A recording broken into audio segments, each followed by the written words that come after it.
बिस्मिल्लाहिर्रहमानिर्रहीम।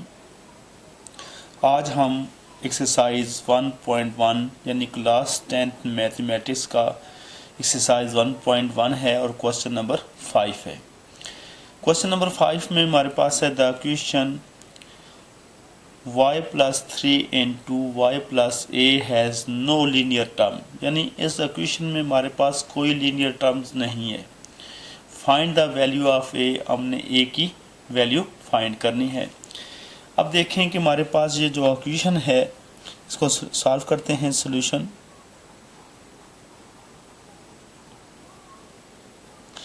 जो given equation हमारे पास दी हुई है वो है हमारे पास y plus 13 into y plus a is equal to 0।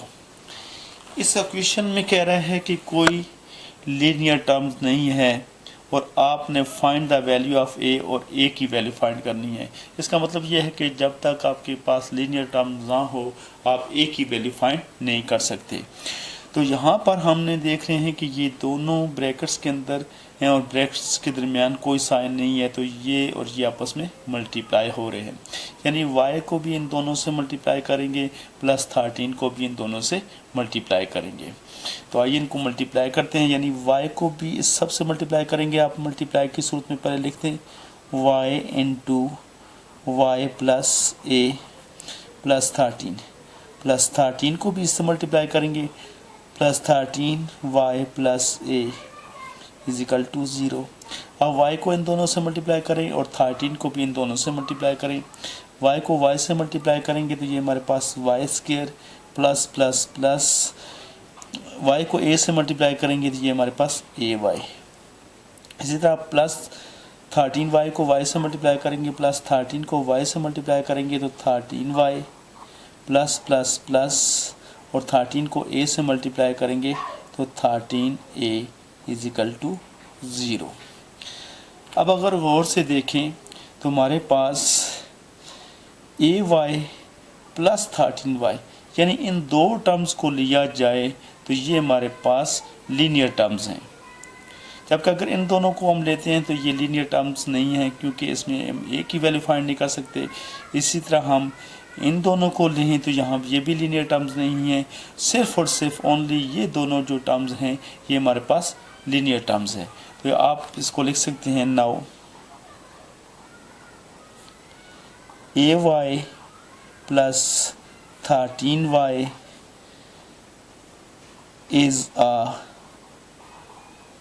Linear term. ये हमारे पास लीनियर टर्म्स है।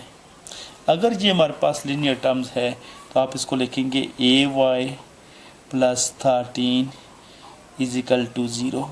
जैसे कि आप देख रहे हैं कि y इन दोनों में कॉमन है, तो y को कॉमन ले लिया, y बाहर आ गया तो a हमारे पास बच जाता है प्लस यहाँ से y बार, तो ये हमारे पास 13 इज इक्वल टू 0। अगर हम 0 प्रोडक्ट प्रॉपर्टी यूज़ करें तो ये y भी 0 के बराबर है और a प्लस 13 भी 0 के बराबर है, तो y इज इक्वल टू 0। और इसी तरह हमारे पास a plus 13 is equal to 0। तो ये हमारे पास a plus 13 is equal to 0, plus 13 को उठाकर उस तरफ ले जाएंगे तो ये हमारे पास माइनस 13 आ जाएगा। तो लिहाजा जो है हमारे पास a की जो वैल्यू है वो माइनस 13 है। तो ये हमारे पास क्वेश्चन था, क्वेश्चन नंबर 5। अभी हम इसी वीडियोस में कोशिश करेंगे कि क्वेश्चन नंबर 6 को भी सॉल्व करें। तो क्वेश्चन नंबर 6 है हमारे पास कुछ इस तरह। Question number 6, the equation ax square plus 5x is equal to 3 has x is equal to 1 as a solution. What is the other solution? यानी इस इक्वेशन में कह रहा है कि the equation ax square plus 5x is equal to 3 has x is equal to 1 as a solution। ये x is equal to 1 इसका एक solution है। वो कह रहा है what is the other solution, इसके अदर सोल्यूशन इसके फाइंड करें। तो आइए इसको सॉल्व करते हैं।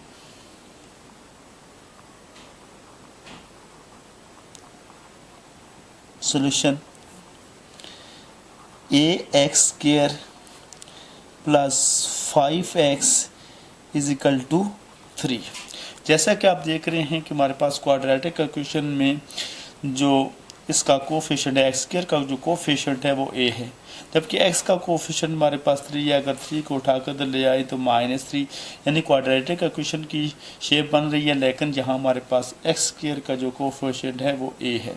तो सबसे पहले हम कोशिश करेंगे किसी तरह a की वैल्यू फाइंड करने। अगर a की वैल्यू हमारे पास नंबर में आ जाती है तो यहाँ उस नंबर को हम इंटर करेंगे। तो उसके लिए हमारे पास x इज इक्वल टू 1 जो है, ये हमारे पास इसका फर्स्ट सोल्यूशन है, यानी x is equal to 1 is 1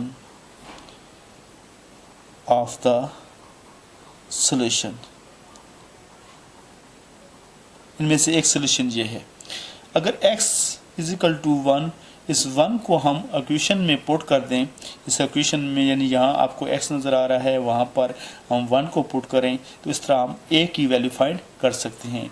आइए x की वैल्यू को हम इक्वेशन में पुट करेंगे, a इंटू, क्योंकि a x से मल्टीप्लाई हो रहा है, x की वैल्यू हमारे पास है 1 और x पर स्क्वायर प्लस 5 जो है x के मल्टीप्लाई हो रहा है, तो x की वैल्यू हमारे पास 1 इज इक्वल टू 3। अब ये हमारे पास 1 की पावर 2 है, तो 1 की पावर 2 1 ही होता है कि 1 की पावर 2 हो तो 1 इज़ 1, और 1 को a से मल्टीप्लाई करेंगे तो ये हमारे पास a आएगा, प्लस प्लस प्लस 5 को a से 1 से मल्टीप्लाई करेंगे तो ये हमारे पास 5 इज इक्वल टू 3। अब हमने a की वैल्यू फाइंड करनी है, प्लस 5 को उठाकर इस तरफ ले जाएं तो ये हमारे इक्वल के उस तरफ ले जाएं तो ये हमारे पास ये 3 प्लस 5 को हमने इक्वल के इस तरफ ले आए तो ये -5। तो a इज इक्वल टू -5 में से 3 को निकालेंगे तो ये हमारे पास -2 आ जाएगा। a की वैल्यू हमारे पास -2 आ गई है, और -2 को हम इक्वेशन में पुट करें तो पुट इन इक्वेशन, यानी a की वैल्यू को हमने इक्वेशन में पुट करेंगे तो a की जगह ये -2 आ जाएगा, -2 एक्स स्क्वायर प्लस 5x, ये प्लस 3 को भी उठाकर ले आए तो ये -3 इज इक्वल टू 0, ये हमारे पास इस सूरत में आ जाएगा। अब आप देख रहे हैं कि ये हमारे पास माइनस का साइन है, इस माइनस के साइन को अगर हम कॉमन ले लें, माइनस हमने कॉमन ले लिया तो ये हमारे पास 2x square minus plus minus 5x minus minus plus 3 is equal to 0। अगर इस माइनस जो है यहाँ मल्टीप्लाई हो रहा है, इसको उठाकर उस तरफ ले जाएं तो ये हमारे पास इधर डिवाइड हो जाएगा, क्योंकि हमारे पास यहाँ 0 के साथ कभी भी जो 0 जो है नेगेटिव साइन में नहीं होता, इसलिए ये है माइनस यहाँ ख़त्म हो जाएगा। तो ये हमारे पास आ जाएगा 2x square minus 5x plus 3 is equal to 0, क्योंकि 0 के साथ हम माइनस का साइन नहीं लिखते और 0 जो है नेगेटिव साइन में नहीं होता।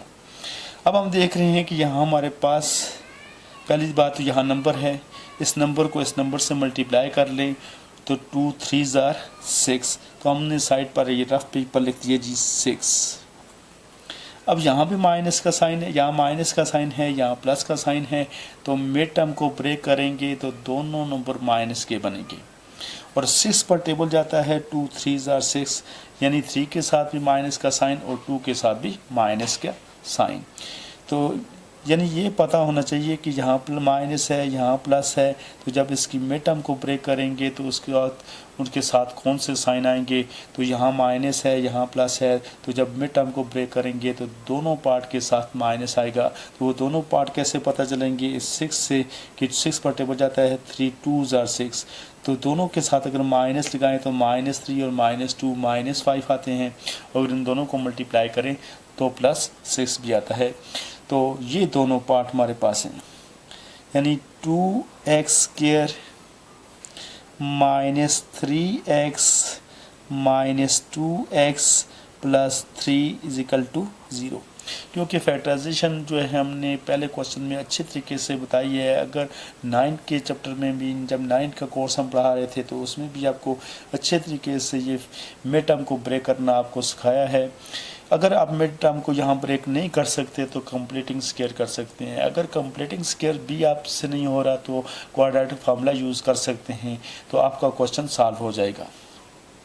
अब हम देख रहे हैं कि ये दो टर्म्स हैं और ये दो टर्म्स हैं, इन दोनों में से कॉमन लेंगे तो x इसमें भी कॉमन है, x को हमने कॉमन ले लिया, तो x स्क्वायर में से x को कॉमन लिया तो यहाँ हमारे पास 2x बच जाएगा। माइनस 3x में से x को कॉमन ले लिया तो ये हमारे पास 3, माइनस इन दोनों टर्म्स में कोई कॉमन नहीं है तो 1 लेंगे, तो 1 को 2x से मल्टीप्लाई करेंगे तो 2x माइनस प्लस माइनस 1 को 3 से मल्टीप्लाई करेंगे 1 3 is 3 इज इक्वल टू 0। अब जो हमने कॉमन लिए हैं उनको एक ब्रैकेट्स के अंदर लिखें x माइनस 1, और ये दोनों जो कॉमन हैं इनमें से आपने एक लिखना है 2x minus 3 is equal to 0। Zero product property use करें तो ये भी 0 के बराबर है और ये भी 0 के बराबर है, यानी हम इसको लिखेंगे x minus 1 is equal to 0 और 2x minus 3 is equal to 0। x minus 1 को उठाकर उस तरफ ले जाएं तो ये हमारे पास प्लस 1 हो जाएगा। इसी तरह हमारे पास ये 2x माइनस 3 को उठाकर उस तरफ ले जाएंगे तो ये प्लस 3। इसी तरह ये हमारे पास 2x से मल्टीप्लाई हो रहा है, उस तरफ जाकर डिवाइड हो जाएगा, तो x 2 को उठाकर उस तरफ ले जाएंगे तो यहाँ आकर ये डिवाइड हो जाएगा। तो इसका हमारे पास जो सोल्यूशन सेट है, सोल्यूशन सेट वो हमारे पास आ रहा है 1 और 3/2। तो ये था हमारे पास क्वेश्चन नंबर 6, और अभी इसी वीडियोस के अंदर हम क्वेश्चन नंबर 7 को भी सॉल्व करने की कोशिश करेंगे। क्वेश्चन नंबर 7 हमारे पास कुछ इस तरह है।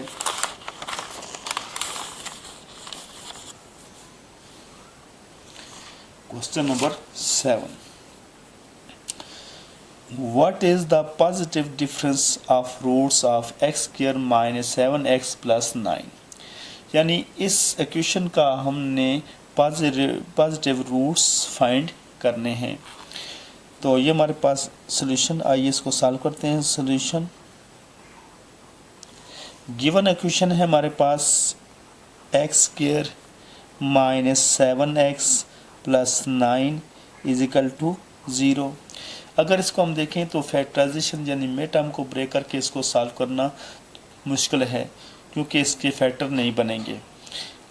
तो यहाँ पर हम इसका क्वाड्रेटिक फार्मूला यूज़ करेंगे। क्वाड्रेटिक फार्मूला यूज़ करके हम इसके फैक्टराइजेशन मालूम करेंगे by using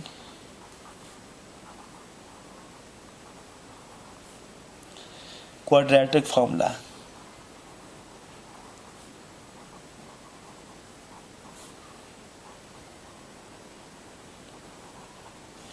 quadratic formula use करेंगे तो यहाँ हमारे पास a यानी इसका कोफिशिएंट हमारे पास 1 है, तो a is equal to 1, b is equal to -7, c is equal to 9। Quadratic formula हमारे पास क्या है, x is equal to -b plus minus under root b square minus 4ac in divided by 2a। अब इसमें a b c की value put करेंगे। x minus, ये minus फार्मूले का है, और b की वैल्यू भी -7 है, तो -7 को ब्रैकेट्स के अंदर लिखें, प्लस माइनस b की वैल्यू जो है हमारे पास -7 है और b पर स्क्वायर है, तो ये -7 पर भी स्क्वायर लिखेंगे। -4a हमारे पास है 1 और c हमारे पास 9 डिवाइडेड बाय 2a, और 2a हमारे पास है 1। अब इसको सॉल्व करने का तरीका यह है कि जहाँ पर आपको जो चीज़ें सॉल्व होती नज़र आ रही हैं उनको सॉल्व करना है। जैसे ये हमारे पास माइनस साइन से मल्टीप्लाई हो रहा है, तो माइनस को माइनस से मल्टीप्लाई करेंगे, माइनस माइनस प्लस, इब्तिदा में प्लस लिखने की ज़रूरत नहीं है। ये 7, ये प्लस माइनस का साइन उसी तरह लिखें। अब देखें कि ये -7 का स्क्वायर है, तो ये माइनस इग्नोर हो जाएगा क्योंकि इसकी जो पावर है 2 है, तो ये माइनस इग्नोर हो जाएगा। 7 की पावर 2 है, तो ये हमारे पास 49 माइनस 4 1 इज़ 4, और 4 9s are 36 divided by 2 1 is 2, sorry ये 2 1 is 2, 2 को 1 से मल्टीप्लाई करेंगे, ये हमारे पास 2 आएगा।